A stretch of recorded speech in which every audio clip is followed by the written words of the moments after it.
memo says that NIF is now being established as a limited liability company. Good idea or bad idea? I think it's a good idea. A good idea, but subject to whatever provisions will be in law. And I am sure they borrowed from best practices in other countries. For example, the National Investment and Infrastructure Fund in India is a limited liability company. And I think there are a number of countries that have similar funds.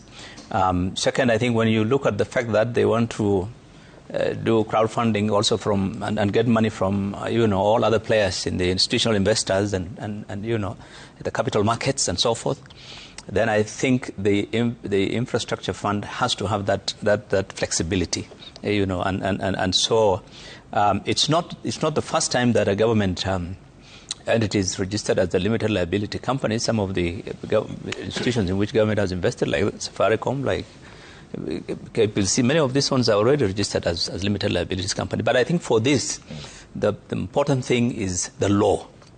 How the law is going to make provisions. Because here you want to raise money for infrastructure. And infrastructure is a public good that you want to do.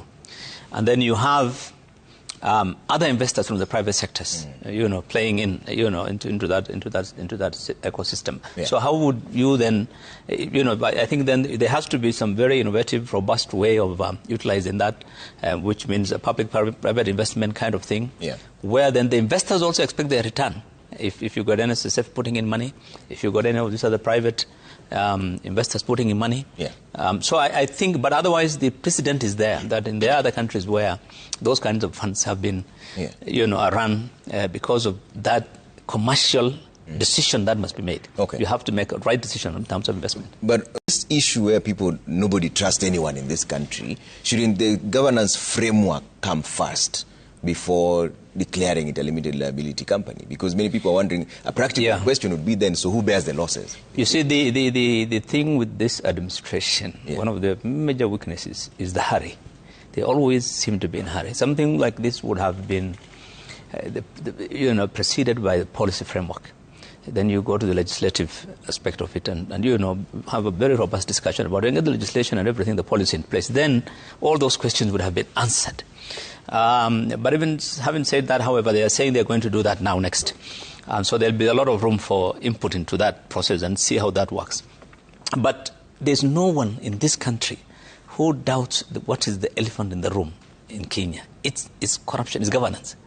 Even if you want to go up to Singapore, unless you deal with that issue of integrity in public service, corruption, you can't succeed.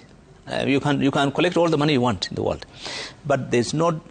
We must also admit that institutions that have had public-private, with the private sector kind of having that lead, like Safaricom, has succeeded very well.